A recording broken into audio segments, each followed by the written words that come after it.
How strict should high school dress codes be?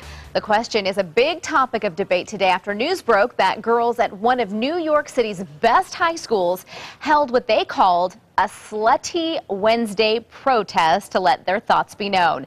Shorts, dresses, and skirts at Stuyvesant High School cannot end above the fingertips when the person wearing them has her arms at her side. Well, apparently that's too much clothing for some girls, so they came dressed with their short shorts and skirts.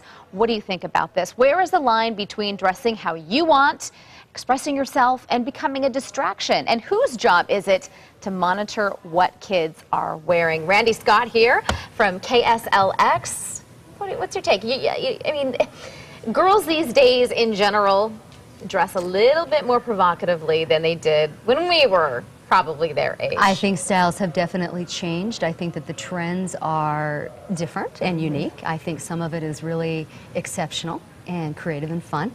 As an educator, I've spent close to 12 years in the classroom working with all kinds of different students, as you know. And I see it, and I think that the line continues to get pushed further and further on how far some of these outfits go. I think that ultimately the onus is on the parents. I really do. I think that the parents need to be involved. I think the parents need to be taking some responsibility about what their choices or what their kids' choices are with clothing. I do agree that freedom of expression, and it's important to be able to, you know, be creative with how you dress. But I do think ultimately there's just certain clothes that don't need to be worn to school. I mean, I've seen it. I've seen a little girl, she's 12 years old, and she's come to my classroom, and she's wearing this cute little t-shirt, and it's got a Playboy bunny logo on it. And I'm thinking, okay, you're 12. Is that really necessary? And again, her parents obviously okayed it. Or they're changing. Or they're changing after they leave, before they get to school. Right. So, you know, again, it's up to the parents, and then once the kids get to the school, the rules are the rules. Bottom line, I think. Absolutely, and there are very specific rules in place, and there's a code of conduct. And I know that with Scottsdale School District, there is a code of conduct in place, and it's very similar to what they were describing in New York City. And it's there for a reason. You've got to have some guidelines. I know that there's a couple of traditional schools where they actually have a dress code in place, where they actually have uniforms to wear. And some students are excited about that because they don't have to think about what they're wearing. They can just go in and they know that they've got to wear this structured outfit, and it's actually kind of convenient. Some of them feel that it's not creative enough, and so, you know, they're kids, they want to be expressing themselves. So, what do you think about what the girls decided to call the protest, though, the Slutty Wednesday? I think that the word choice is absolutely obnoxious. I think that they could come up with a better way to phrase it. How about Freedom of Expression Day, or how about let's wear comfortable clothes?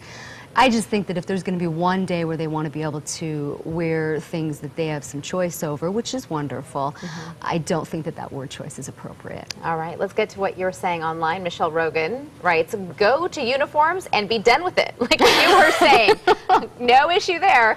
Sarah Hasselhun says, it's important to teach kids that sometimes you have to follow the rules. Most of us work jobs that have dress codes or guidelines, and we have to live with it. And then we have Maria DiGiovanni saying, shorts and tanks are not exactly risque.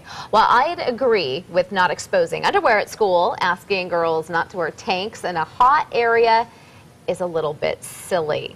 And then Ron Klegman says, it is unfair to impose how you feel someone should dress because of your beliefs, especially when the girls aren't even dressing badly. And keep in mind, teachers have a dress code they have to adhere to as well. They're not wearing what they may wear out on the weekends. No, absolutely not. And I think that it's a matter of choice, but at the same time, it'd be nice if I don't want to say this generation, but it'd be nice if people could really understand that sometimes less is more, but at the same token, you don't have to show so much to still look really beautiful and feel good about yourself, and it comes down to a self-esteem issue and how you carry yourself ultimately, you know, with some self-discipline. I think it falls upon not only the parents but the child, and to understand that what's wrong with being creative, but at the same time maintaining your sense of class and who you are as a person. Leave something to the imagination. Absolutely.